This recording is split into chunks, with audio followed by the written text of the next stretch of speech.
Chapter 6, My Friend Chapo. Around 2001, I began spending more and more time with my father.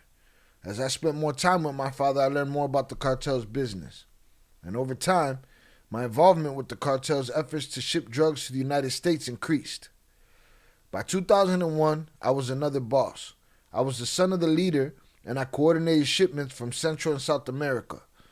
I handled corruption and managed people for my father throughout the country. In my role, I was also in charge of relaying messages from my father. And with this, I'd like to mention that my father has people all over Mexico, people in the south, in the center, and on the borders, and all of these people contacted me to report what was happening regarding the drug shipment. So going back to what we spoke about last week's episode about him trying to separate himself as if he was not part of the family business and he was more like his, mother and sisters who weren't involved, you can't separate yourself. From your late teens, early 20s, you was part of the game. You were part of the family business. You were part of your father's business. There's no reasoning to be done with that. The facts are the facts, and it is what it is. I also coordinated getting the drugs to the United States to be sold and bringing the money back to Mexico, and I reported to my dad for all this. Although there was some coordination with other members of the Sinaloa cartel, there was much more coordination between my father and Chapo. Essentially, from the time Chapo escaped from the prison in January 2001, he and my father worked together to run the organization as equals. This goes back to something early. In one of our first interviews with the Flores twins, the question which often comes up was, who was the real boss? Especially since Chapo tried to, through his lawyers, downplay his involvement and kind of push the blame on Mayo and saying Mayo was the real boss. But the twins acknowledged quickly and with no uncertain terms that they were both the boss, and it was a shared power. This seems to confirm that. I saw Chapo shortly after the escape in the state of Mexico at a ranch belonging to a friend of mine named Barbarino.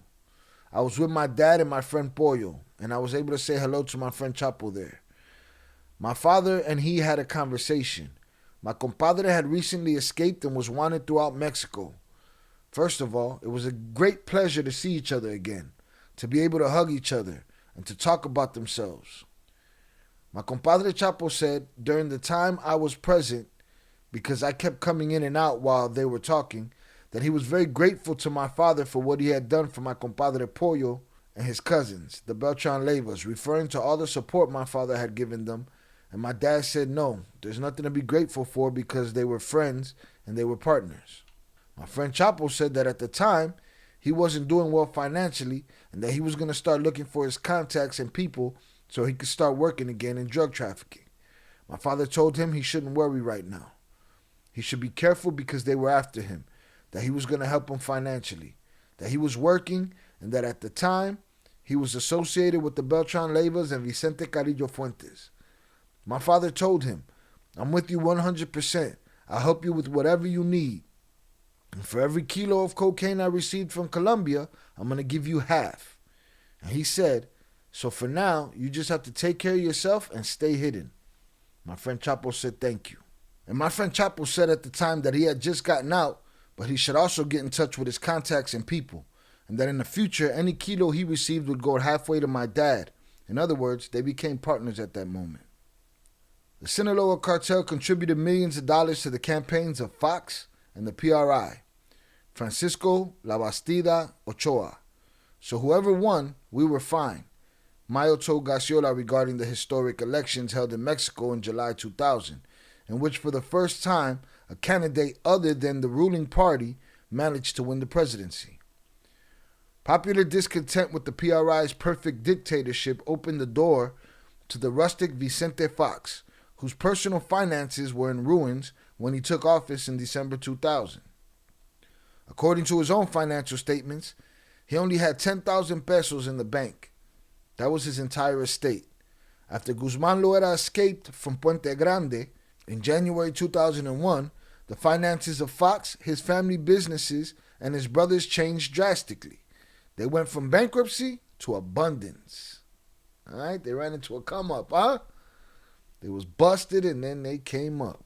I personally investigated his financial development, and to say the least, it was inexplicable.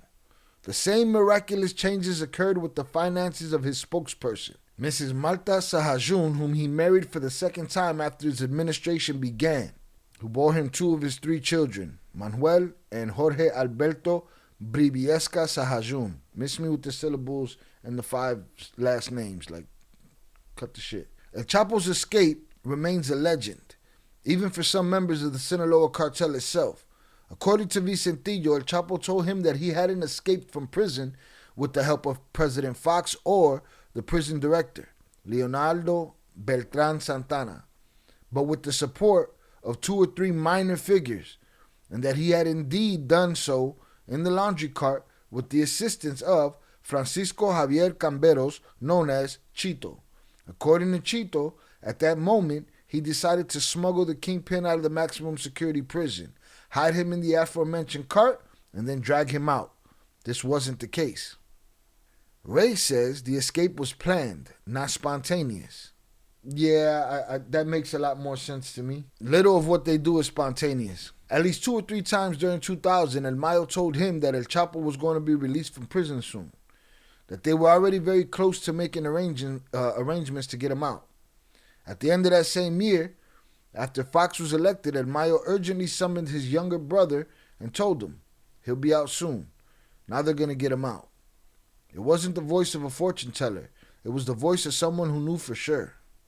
Thanks to the work that El Mayo gave to El Chapo's brother, El Pollo, and his cousins, the Beltran Leyvas, they were able to send him money to bribe prison officials, from the warden to the guards of the supposed maximum security escape prison. Puente Grande had become El Chapo's home. He did whatever he wanted. There, he met Damaso Lopez Núñez, el licenciado, the prison's deputy security director, who would become his main operative after the escape. All right, for those that are familiar with El Minilik, that is El Minilik's father, Damaso Lopez Núñez, el licenciado.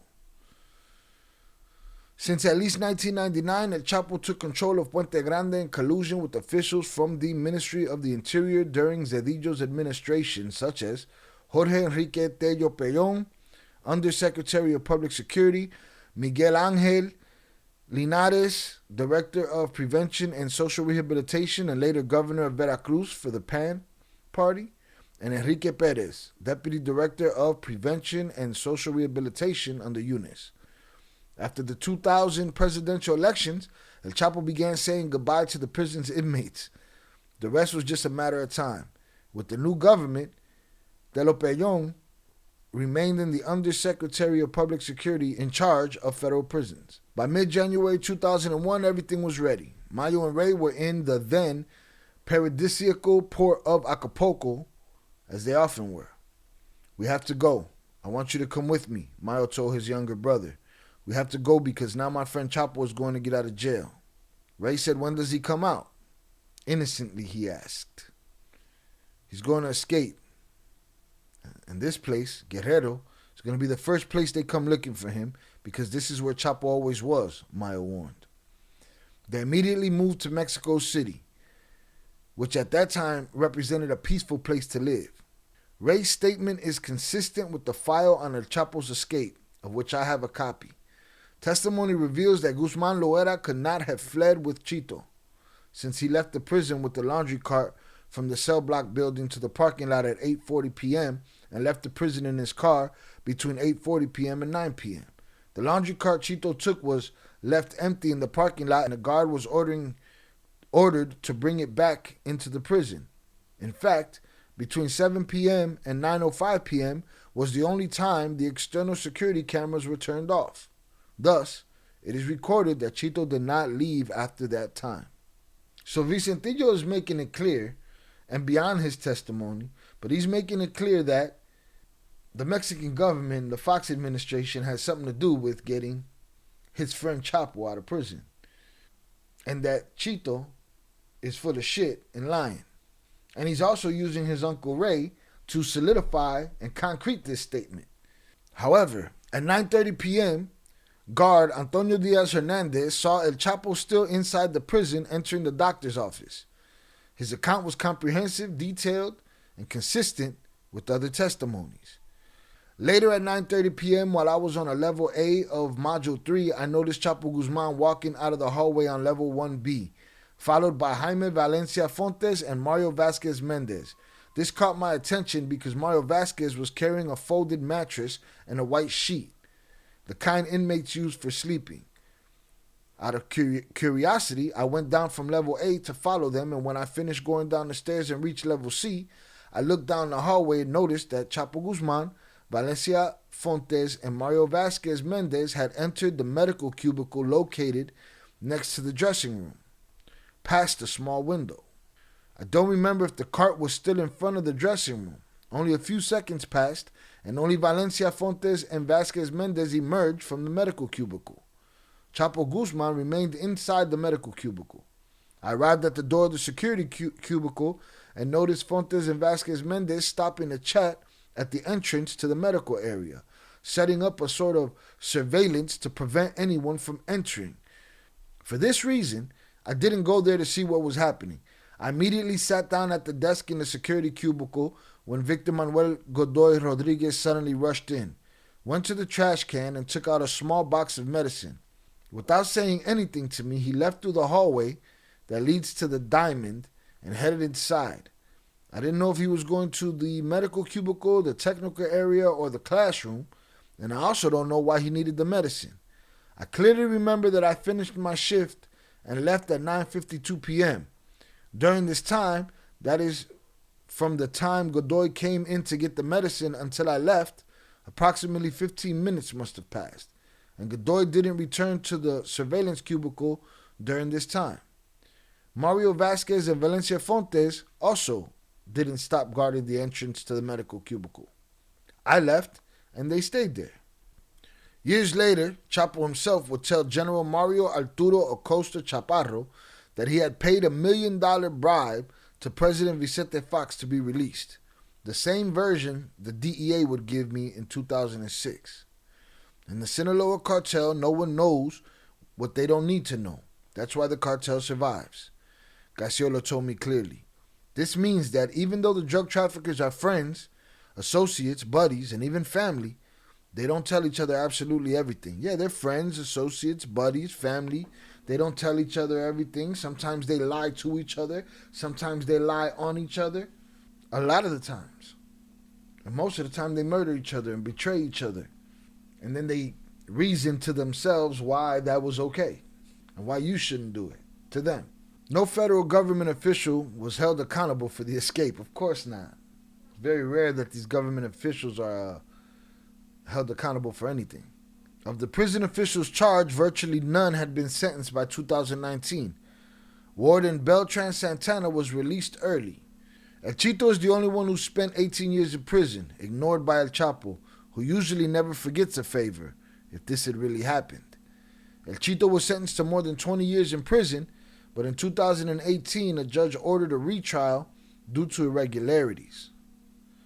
The reunion between El Mayo and El Chapo took place at a ranch in Villas del Calbon, state of Mexico, owned by Barbarino, a childhood friend of Guzman Loera.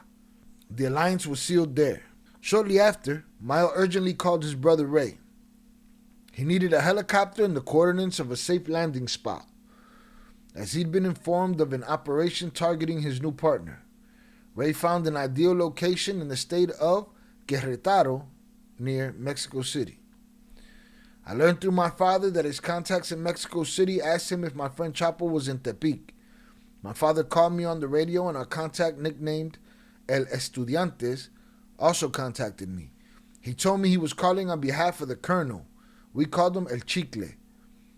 That they knew there was going to be a security force operation against my friend Chapo in Tepic, and that we should tell Chapo to get out of there.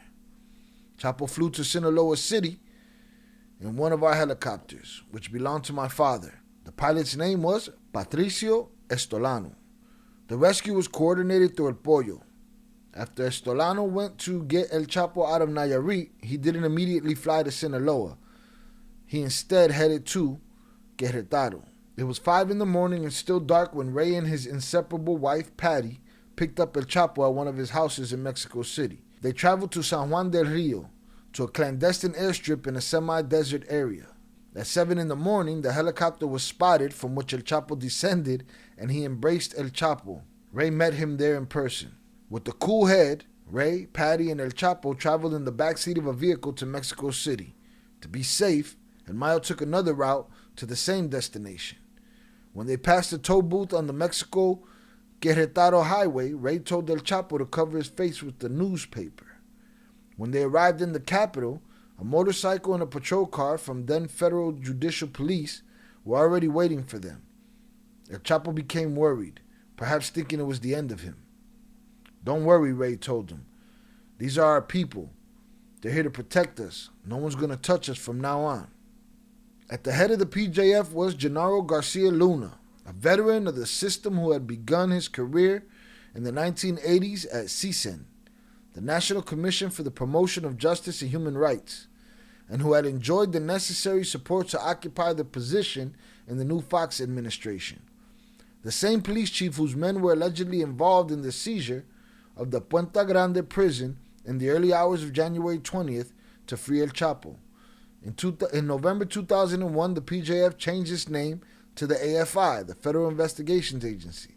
But decades of corrupt practices continued and grew under the leadership of Garcia Luna, who was nicknamed La Metralleta, the machine gun, for his stutter.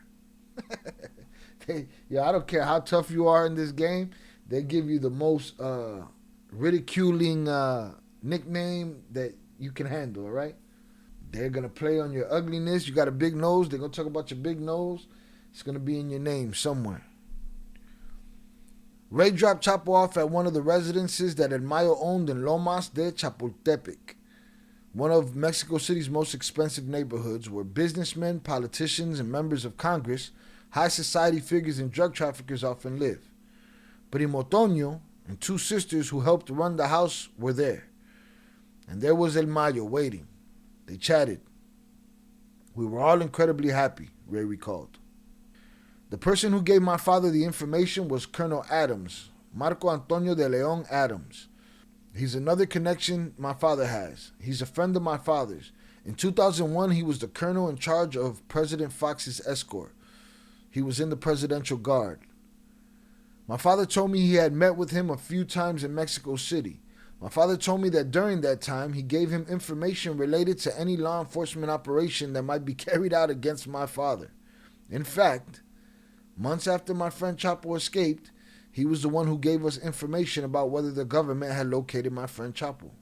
He's plugged with the Presidential Guard, with the police,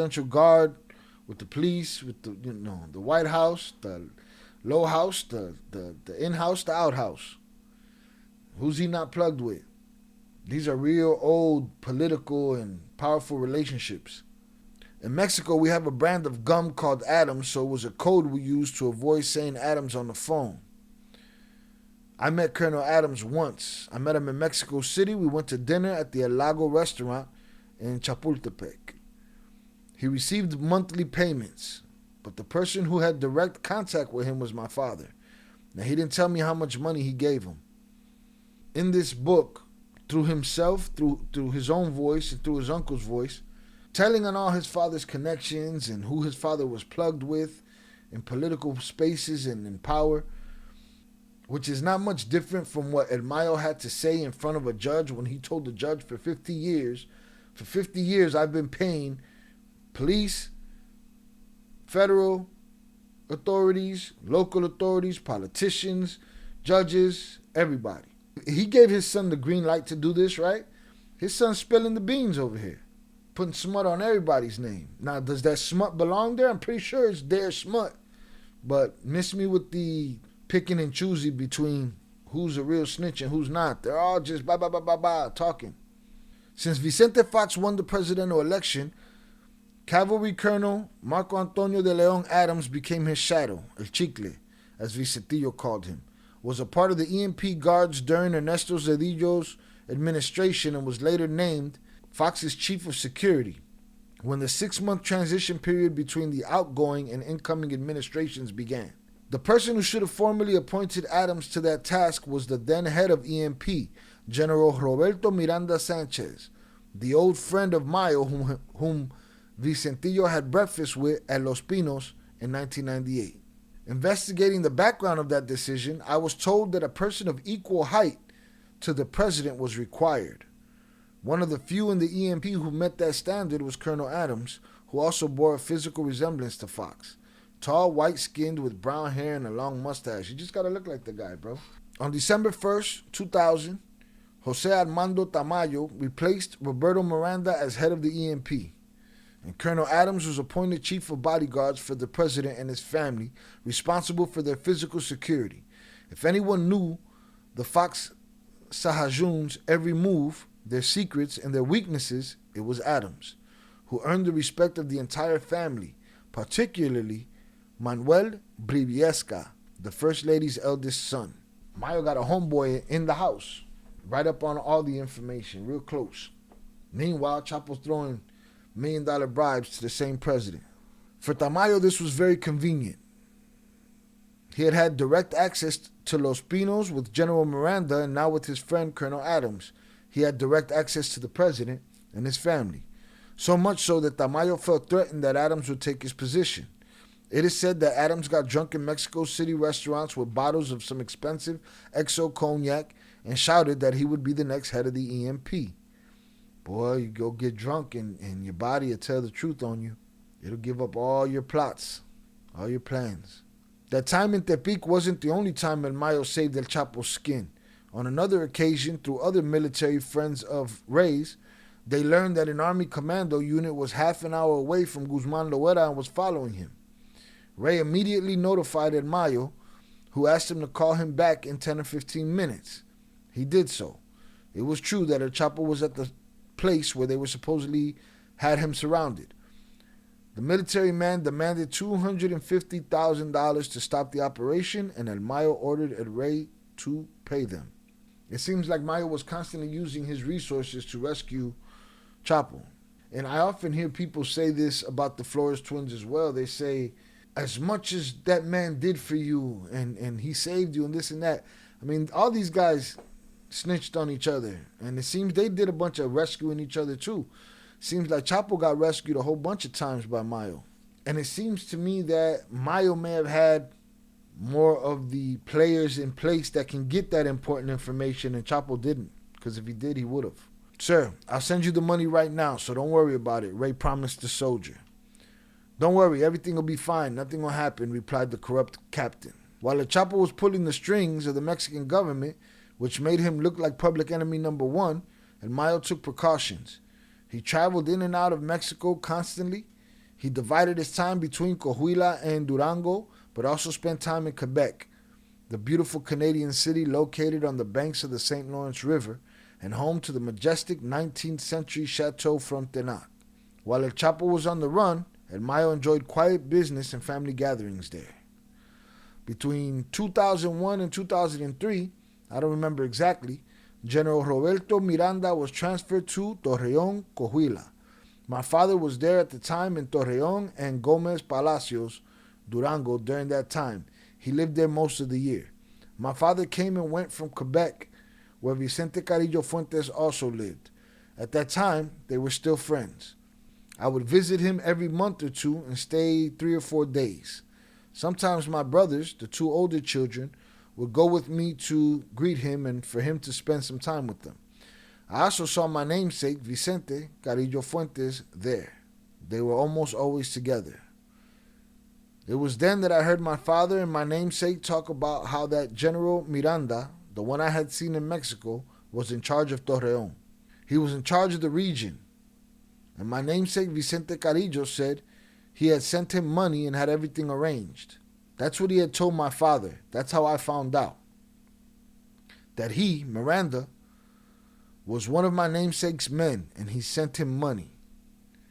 El Chapo was beginning to enjoy the fame he had gained after the Puente Grande escape. He had a very different personality than El Mayo. He loved the spotlight and could be very reckless. Evidently, he's always getting saved. While he was supposedly one of the most wanted fugitives, he moved more and more quietly without much concern. One day he attended a party at his friend Barbarino's ranch. My friend Chapo was my friend Barbarino's godfather at his baptism. At the party, besides my friend Chapo, there was my father, me, Pollo, my Uncle Ray, and many other people. My Uncle Ray was the one who brought the priest. Oh, the irony. El Rey brings the priest. My friend Chapo introduced himself to the priest and told him his name. I'm Joaquin Guzman Loera. We couldn't just look around and laugh about this because at the time my friend Chapo was being hunted all over Mexico and was all over the news. The father made a face like that of indifference and went about his work. I stayed with them until dawn, into the wee hours of the morning. They sat at the table together and talked about business, the future, their partnerships, and the things they had discussed in other meetings. Poor Barbarino, years later, in 2015, El Mayo ordered his death. By then, El Chapo had been arrested for the second time, and Barbarino was a hitman for the cartel. El Mayo summoned Damaso Lopez Nunez, who was his messenger with El Chapo. He needed to tell him that Barbarino was behaving really badly, and that he was going around stealing and abusing people. It was painful even for him because Barbarino was also his friend, and Vicentillo's friend. But he had to put an end to his abuse, so he wanted to kill him, but he wanted to know if Chapo agreed. There is no record of any incident in which El Chapo refused to comply with El Mayo's wishes. His response was, whatever El Mayo does is fine. Damaso personally delivered the message to El Mayo. Days later, Barbarino was found dead near the new seawall in the city of Culiacan. One day my father called me and asked if it was possible to go pick up my compadre Chapo by helicopter to the mountains and take him to a meeting in Gomez Palacio, Durango. I picked up my compadre in a helicopter that belonged to my father and me, and we flew to the city of Gomez Palacio. We arrived in Gomez Palacio, Durango. My friend Chapo and we went to my house. It was my property. My father arrived at my house. My father and my friend Chapo greeted each other, and they found out that Arturo Beltran Leiva was going to arrive in Gomez Palacio that night or the next day. And my father told my friend Chapo that my namesake, Vicente Carrillo Fuentes, was already in Gomez Palacio. My house was frequently used as a meeting point. They talked about their business dealings, about the partnerships between my father and my friend Chapo, Arturo, and Vicente at the time. And from what I understood, that was the first time my friend Chapo greeted my namesake Vicente since he had escaped from prison. They went to meet with my namesake, Vicente Carrillo Fuentes, but I wasn't present at that meeting. So it was my father, my friend Chapo, and Arturo Beltran Leiva, who met with my namesake Vicente. After the meeting, they returned to my house. They sat around the table eating, talking about how the meeting with Vicente Carrillo had gone. My friend Chapo was happy to have greeted him after so many years, and my dad, Arturo, and Chapo talked about business, drug trafficking, and the future. And my friend Chapo mentioned that Vicente had also offered him help, whatever he needed. When night came, my father went to a place that nobody knew where he was, and my dad got another place for Chapo to stay that night, and the only one who stayed at my house was Arturo. He said that he didn't need another house and would stay with me. At that meeting in Gomez Palacio, the creation of the so-called Federation was taking shape. Subsequent meetings were held in Mexico City and Cuernavaca to combine individual efforts to the collection, transportation, and trafficking of drugs. Gasiola stated that the division of territories took place in Cuernavaca, that Mayo represented Sinaloa, that Hector Beltran Leiva, Vicente Carrillo Fuentes, Juan José Esparagosa Moreno, and Ignacio Coronel Villarreal were also present. The lawyer asserted that Mayo was the arbiter at all times, which clearly demonstrates his influence within the group. For his part, El Chapo was useful, necessary to El Mayo. He let his brother Ray know this. Look, I need you to come with me to see my friend Chapo, and he's going to feel that you're his friend too. My friend Chapo is a very important person, and he's not the same one we met a while ago. I want him to be your friend. You have no idea of the tremendous power he has, all the friendships and all the friends he has. I want you to be his friend. I know what I'm telling you. He's a very important person who has a lot of power. Someday, if something happens to me, you're going to need good friends, and he's a good friend. And Mayo never clarified why El Chapo had become so powerful. Who were those friends? Over time, Ray and Vicentillo would learn that these friends were agents of the United States government Drug Enforcement Administration, with whom El Chapo had made contact since his imprisonment. Despite the agreements Mayo had and the protection he provided to El Chapo, the Puente Grande escape was beginning to be too much of a burden for the Fox administration. They were making fools of themselves. On September 8, 2001, the government announced that they had captured Arturo Guzman Loera, known as El Pollo, in Mexico City. It was an emotional blow for El Chapo, but the business had to go on. So there it is as far as me saying that, Mayo seemed to be the guy with all the resources, but he understood one thing, that Chapo's DEA connections were important. That he did know. Chapter 7, To Death Do Us Part. By 2002, the combined efforts of the group led by El Mayo, and which included El Chapo, Vicente Carrillo Fuentes, better known as Viceroy, and the Beltran Leiva brothers, Juan Jose Esparagosa, Ignacio Coronel, and all their partners, employees, and affiliates, transformed them into a gigantic drug trafficking empire, the Federation. But like Catholic marriages, the Brotherhood of the Federation lasted until death did them part. And they'll see to it that death does them part by any means necessary. It's what they do. In 2002, I went to visit my father in Gomez Palacio. There was an office belonging to my father and my namesake, Vicente Carrillo Fuentes. I went there to greet him and my father. While sitting with them in the living room, my namesake was telling my father that there was another way to smuggle drugs into the United States, a new way, and more specifically, to get them to Chicago, Illinois. My namesake Vicente said it was by train, and he explained more to my dad about it, and at the same time, he was asking for his authorization, since he was the boss, and my dad said it was okay. My dad asked him about the details. I heard my namesake Vicente say that cocaine was going to be delivered to Mexico City and then sent by train to Chicago, Illinois. My namesake said the train had already been tested. The ingenious person responsible for enabling the train plan was Tirso Martinez Sanchez, the footballer, who was not going to sit idly by just because Flaco suffered from amnesia. And Mayo ordered his brother to meet with Tirso to arrange the shipment of merchandise. Ray went to Mexico City to inspect the area where the trains were located. At a loading area, he was shown tanker cars used to transport chemicals to the United States. There, he explained that inside the cars were other containers where the cocaine would be placed, and that only he could open and close them. Furthermore, the operation would be carried out in a very secure location, so the shipment was not at risk. With that system, Tirso had the capacity to move 3 to 6 tons of cocaine. According to him, the train route had been used since 1997 under the supervision of Mayo himself. At that time, the trains departed from Mexico City, arrived in Nuevo Laredo, Tamaulipas, and from there passed through the state of Texas to Chicago, where Tirso had people dedicated to removing the drugs from the cars. 8 to 10 cars were moved this way. Each shipment carried 1.2 to 1.8 tons of cocaine belonging to Mayo and Vicente Carrillo. In 1999, they closed that route, but between 2001 and 2003, they reopened that modality, which coincides with Vicentillo's testimony.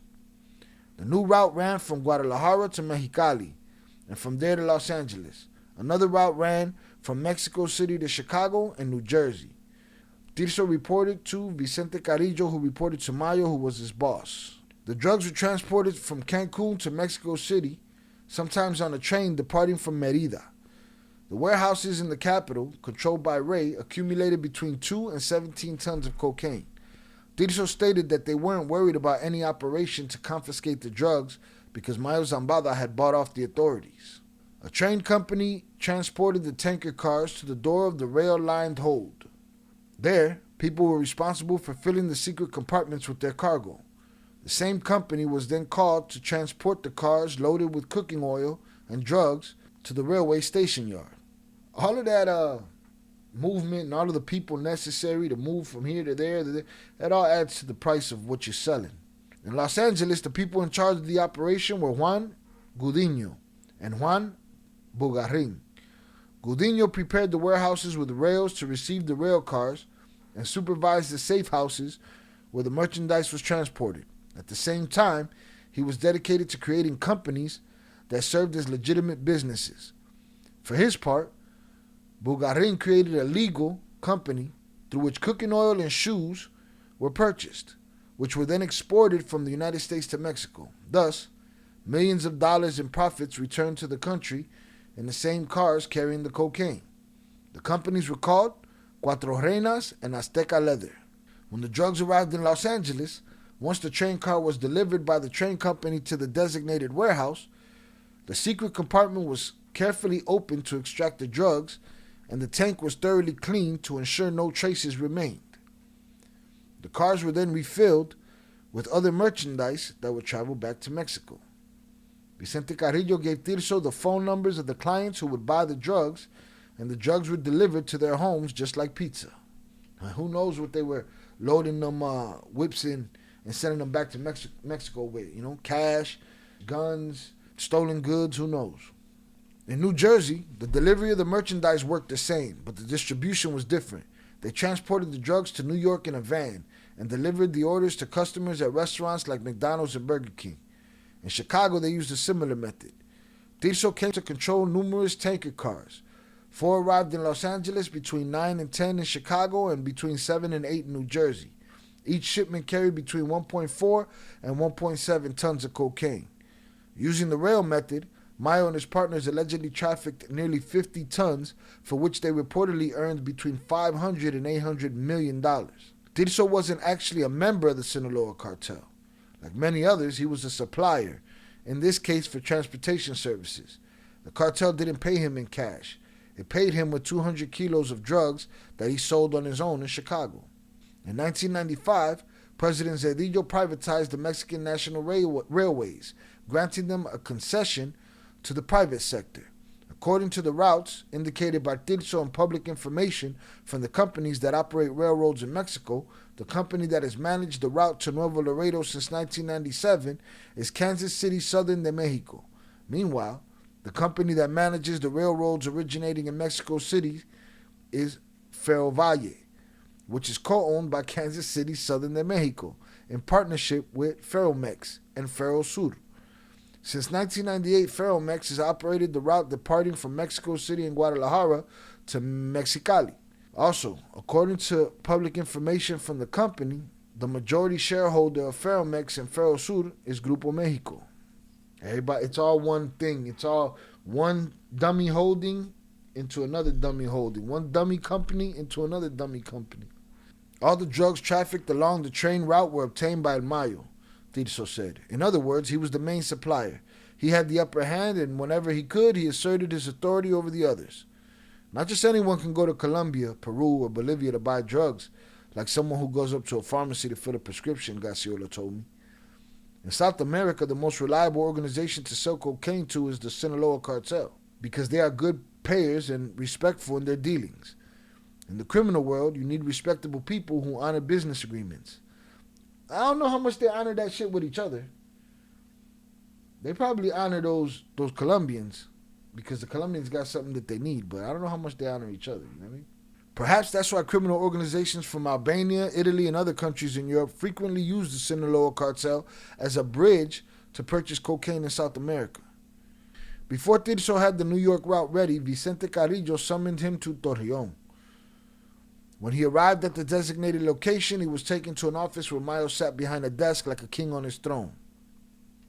There he greeted Carrillo Fuentes, who asked him when New York would be ready. "I'm working on it," Tirso replied. "What do you think, Godfather?" Carrillo asked Mayo, seeking his approval. "Good," said Mayo, nodding his head. "All right." 4 months later, when the route was finally completed, things didn't go as Mayo had hoped. Someone had traded his merchandise for lesser quality, and in his business, the excellence of his product was essential. Vicente Carrillo called me and told me he had to meet with his godfather to clarify something, Tirso said. The meeting took place in Mexico City. Ray and his wife, Patti, picked up Tirso and dropped him off at the house where Mayo was staying. Mayo Zambada immediately started insulting me. He asked me why I traded his merchandise for him. I told him I didn't know what he was talking about. "Don't act like you're a fucking idiot. You gave me 311 kilos, which aren't good. What are we going to do? Said the boss. Give me a chance to exchange them next trip. I'll give you my own cocaine. Mayo grabbed the pistol he had on his waist and pointed it at Tirso's face. I'm not going to kill you because my godson told me not to, he reproached. After that, I left. Ray and Pati took me back to where they had picked me up. I called Vicente to let him know what had happened, and he thought it was funny, Tirso recalled. My godfather's an idiot, Carrillo said. At the end of 2002, the train route was canceled after 3 seizures. One in Queens, another in Brooklyn, and one in Chicago. Tirso left his company because Mayo wanted to kill him, blaming him for the loss of the drugs. In February 2014, Tirso was arrested in León, Guanajuato, and the United States government requested his extradition. When he spoke to prosecutors, he explained that El Mayo was primarily responsible for organizing the drug routes. El Chapo remained silent at the time. Meanwhile, the relationship between Mayo and his godson, Vicente Carrillo, began to cool. In 2002, while the train was still running from south to north and north to south, El Mayo worked to wipe out his sworn enemy using El Chapo. Ramón Arellano Félix had tried to kill Vicentillo several times and had wiped out Letty's family and had murdered her brother Vicente in Cancun. It was time to settle the score. My brother told me that Chapo was going to help him with his people, kill him in Mazatlan. Ramón Arellano Félix had killed Chapo's friends and our friends. He had killed our brother Vicente. He was very dangerous, Ray said. Mayo told Ray how Ramón was murdered. It happened during the Mazatlan Carnival, the same place where his partner Letty's parents had been murdered 2 years earlier. He told me they located him in Mazatlan and the police arrested him. Ramón didn't stop. He tried to escape until he was right in front of a hotel. They shot him. They put a bullet in his neck and he fell down dead. The police officer who stopped Ramón was one of El Chapo's associates. The Fox administration didn't confirm the death of the Arellano Félix clan leader until a month later, but El Mayo knew about it right away. At the same time, another war began. Arturo Beltrán Leiva had as a partner a young man of American origin named Edgar Valdez Villarreal, alias La Barbie, who was then 29 years old. In 2002, Valdez Villarreal murdered a brother of Miguel Ángel Treviño, Z40, second in command to Heriberto Lascano, Z1, the leader of the Zetas, the armed wing of the Gulf Cartel. Valdez Villarreal sought refuge with Arturo Beltrán Leiva in Mexico City.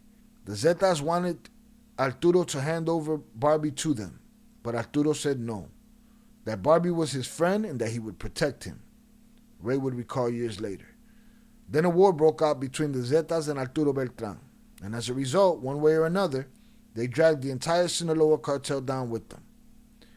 Rodolfo, the youngest of the Carrillo Puente brothers, also known as the Golden Boy, worked with the Gulf Cartel and the Zetas. His brother Amado had done so in the past with former Gulf Cartel boss Juan Garcia Abrego, and Rodolfo continued the tradition.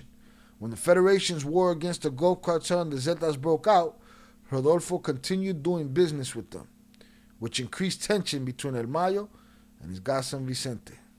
Although Mayo was good at deciding when wars started, he was not as good at fighting on the battlefield. He proved this in late 2003 when he paid El Chapo a social visit accompanied by his brother Ray and his wife Pati. They traveled in a small plane he owned to Las Coloradas, a ranch located in Tamazula, Durango, and landed on a small line drawn in the wooded mountains. When they disembarked the aircraft, El Chapo was already waiting for them with 30 men guarding him. He was happy to receive visitors. He greeted El Mayo and they chatted on the runway for a few minutes, when suddenly they heard the murmur of a helicopter. They looked at each other in astonishment. Everyone ran for cover and started shouting, "The soldiers are coming," Ray recounted. "I told my wife to go back to the plane and ask the pilot if he could take off if the helicopter went down. He said yes. My wife asked me to get on the plane and I told her no, I'm staying here with him, El Chapo, and my brother. The sound of the engine became more intense. My brother, Mayo, ran to hide among the pines. He hadn't been arrested in over 30 years, so this wouldn't be his first time." All right, so there we go. His father had been arrested, and I think about that when I speak on Mayo. I think about saying things like, he's never been arrested. He's been arrested, just never led to nothing.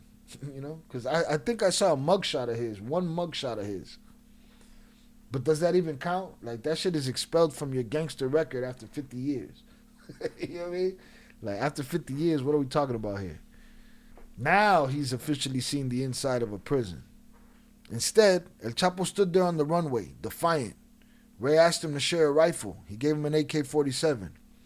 Go take shelter under a tree, and I'll take shelter here. If they come down, we'll have to fight them. We'll have to kill them because they'll want to fight us, El Chapo told him. They were both ready to shoot when the helicopter began to move away. Then Mayo came out of hiding. Let's go, Ray told him. No, we have to wait, replied Mayo. No, let's go, we have to move. What happens if they come back, Ray told him. He knew it wouldn't be his older brother who would have the courage to confront them. So they left. So they're basically saying that, Mayo's a businessman and he might talk that gangster shit when he got the hammer in your face and you know who's boss because you know he's the boss. But when the shit hits the fan, he wasn't that kind of guy, right? Shall we say he wasn't, quote unquote, built for that kind of shit? He wasn't built to stand in the middle of the runway with his hammer and ready to get down. He wasn't built like that. This is his son and this is his brother telling you he wasn't built like that. In his son's book. The time came when he made the decision to kill Rodolfo Carrillo Fuentes, who was the brother of my friend Amado and Vicente. Rodolfo started having problems with my friend Chapo's peoples who were in Novalato. There were many meetings between Rodolfo Carrillo, Vicente Carrillo, my father, and my friend Chapo because he didn't want to have problems with the Carrillos. Rodolfo Carrillo Fuentes' people were killing Chapo's people and wanted to get them out of Novalato. That's why there were many meetings in Novalato, where my father was the mediator. I was present at all of those meetings. I took my friend Chapo to Novalato for those meetings. My friend Chapo didn't want to fight with them. He wanted to talk to them and see if they could resolve what was happening. We left those meetings thinking everything was going to work out, and the same thing kept happening with Rodolfo. He continued to cause problems with my compadre Chapo's people in Novalato. He had either killed someone or had the government raid in office belonging to my compadre Chapo. Even one of the people closest to my compadre Chapo, Mr. Rios, was arrested and detained by the army. And we had information through our contacts that it was Rodolfo Carrillo who sent him to capture him. At the fourth meeting, my friend Chapo and my father were there. Azul was there, Jose Esparagosa, me, Vicente, and Rodolfo Carrillo Fuentes. I realized during the meeting that Rodolfo didn't want to fix things and that he wanted to fight instead of seeking a compromise. He didn't even let his brother speak. He didn't let Vicente speak. The only one who spoke was Rodolfo. He was shouting and saying bad things about my friend Chapo's people. There came a time when I left. I was in contact with a lot of people who were in radio. Azul came outside with me and told me the situation inside was really bad, that he couldn't see things being fixed, referring to the problems between Carrillo Fuentes and my friend Chapo. And if there was a war was never good. The truth is, my friend Chapo was the only one who was right. His people were being harassed and killed, and his people were telling him he wasn't defending them. We had other meetings, and there was no solution to the Rodolfo Carrillo Fuentes issue. And since my father was caught up in all this, my friend Chapo said this couldn't continue, and that he had to kill Rodolfo Carrillo Fuentes. And my friend Chapo asked my father's permission. My friend Chapo said he knew about my father's relationship with the Carrillo Fuentes, and that, in fact, that's why he respected them and cared for them, but that this couldn't continue. My dad told him, no, I'm with you. Go ahead. This is hopeless. You're right. You're right. And we have to kill Rodolfo. Rodolfo Carrillo Fuentes must die. My father said, I'm with you. And we'll go ahead with this. We tried, but they don't want to understand. They don't respect anyone. They don't respect family. So we'll go ahead. On September 11, 2004, Rodolfo Carrillo Fuentes was murdered in Culiacán. El Chapo sent El Negro, a former Army Special Forces member who was part of his security team. El Chapo would have never been able to do it if El Mayo hadn't given him the consent. El Mayo and Vicentillo monitored the operation remotely. El Negro learned that Rodolfo had arrived in Culiacán and entered a shopping mall. He and his men stayed outside waiting for him to come out. When he came out, they riddled him with bullets. Rodolfo was accompanied by his wife and Commander Rodolfo Perez of the Sinaloa Judicial Police. She was killed in the shootout. Damn. While fleeing, El Negro and his men had a confrontation with the judicial police. Vicentillo, who was monitoring the events via radio, called his team from the judicial police, both municipal and intermunicipal, to tell them to stop the chase. Only then did they manage to escape. Ray was also in Culiacan when Rodolfo's murder occurred, but no one had asked his opinion. When he heard about the incident, he was bewildered. My brother told me that he had a meeting between Chapo and Rodolfo to sort things out, and when Rodolfo was leaving, Chapo extended his hand and said, "See you later, buddy," and Rodolfo left him standing with his hand extended. According to Mayo, El Chapo was very upset about this and decided to kill him, and he had decided which side he was on. Okay, this is the famous handshake story. We've heard Jay Flores on this channel speak about this story before. There's a little bit more to it than a whole bunch of people died just because of a handshake that wasn't reciprocated. These guys had beef and bad blood, and this was bound to go down this way. They had no respect for each other. Rodolfo is dead and I'm with him, Mayo told him. My godson Vicente Carillo spoke to me and I told him I was with my friend Chapo. Thus, an internal war began in Culiacan between Carillo Fuentes, my brother, and Chapo. At the end of that year, they killed Arturo, Chapo's brother, in prison. Pollo had been arrested years earlier and was being held in the Altiplano prison in Toluca. When he was arrested, there was talk among my friend Chapo, me, Juan Guzman Rocha, Chapo's cousin, and my dad about whether there was a way to get him out of there. The idea was to see if we could coordinate an escape. My friend Chapo had already been there, and when they take you out to the patio, you have the opportunity to go out for an hour to sunbathe. Juancho and I, together in the office, said the idea was to get a helicopter to be able to get him out, give him rope and pull him up. But while we were doing that, they could shoot him. So we thought that to help him escape, we should make a steel bubble that could cover him so he could escape. These guys was on some Lex Luthor shit, huh? They're gonna put down a big steel orb that he jumps up into, I guess. I mean, they got those super DIY tanks made out of Ford F-150s, right? The plans didn't come to fruition. My friend Pollo was murdered inside the prison on December 31st, 2004. My father called me and told me that his contacts within the government had called him from Mexico City, and they told him that at that moment they were going to the Altiplano prison because my compadre Pollo had been murdered and that he didn't want to call my compadre Chapo yet until he was sure that he had been killed. And my father wanted me to talk to Juancho to see if my compadre Chapo already knew. I was really in shock. I told my dad that I had spoken to my friend Pollo from prison less than an hour before, and I had been the last person he had spoken to, and it seemed simply impossible to me that had happened. It was a call between friends. He asked me about my family, about my dad. He wanted to know how they were doing. I asked him the same thing. It was actually the first time we had spoken since he'd been arrested. My dad, my friend Chapo, and I knew about the plans to kill my friend Pollo in prison. And from what I understood, my friend Pollo was aware of it. We had sent him information that someone wanted to kill him. And during the call, I told my friend to please take care of himself and for his own good not to go outside because we knew there was a plan to kill him on New Year's Eve. And he told me, "Don't worry, friend. Everything's fine. Just give my regards to your family, to your dad." Behind his death were Benjamin Arellano Félix, Osiel Caldenas of the Gulf Cartel, and Vicente Carillo Fuentes. See, these guys don't have enemies. They have friends that become enemies. They have associates that become enemies. They don't just have, there's not just some villain over there just waiting for them to be who they are so that they could, no.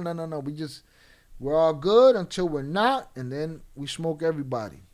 The Sinaloa Cartel's operation has been a focus of interest not only for the DEA and the FBI, but also for the U.S. Department of Defense due to the risk they pose to U.S. security.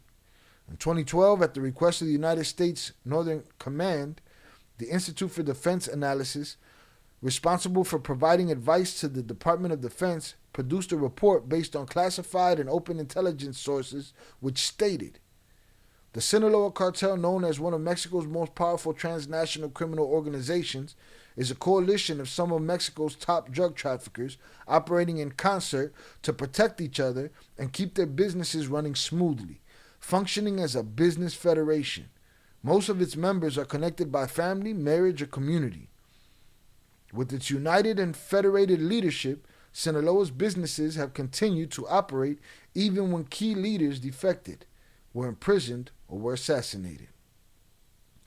The IDA immediately describes the crudeness of the cartel's pragmatism. One of the hallmarks of Sinaloa's success is its ability to be flexible in its alliances.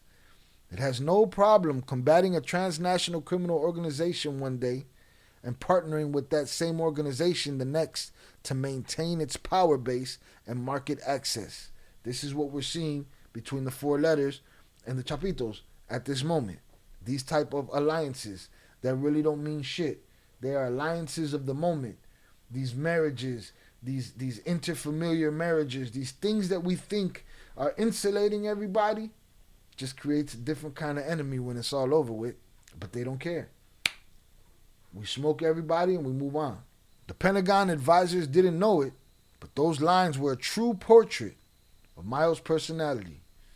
Yes, somebody very shrewd, somebody very willing to wipe everybody out and we start from scratch. This is not something unseen. Reframing and restructuring the corporate structure of your business, no big deal to them. Doesn't matter how much blood it comes with. The people we spoke of in this episode were friends, associates, compadres. And when it was all said and done, it meant nothing. Understand there is no loyalty in this world. Everything is temporary and everything is to someone's benefit. Nothing is done out of love. A couple of good chapters. We learned about the escape, Chapo's escape. We spoke about the fallout between the Carrillo Fuentes and Chapo. Everything Mayo was trying to do in the middle to make sure everything worked. At the end of the day, it always turns into a melee. We also learned that Mayo wasn't built for that hands-on gangster life. He was going to hide in the tree line. And again, more concrete examples of betrayal, cooperation, and all of the things they tell you not to do by punishment of death. So far, so good. I'm making my way through the syllables and the 4 or 5 different names as much as I can. So make sure you join me next week for episode 5.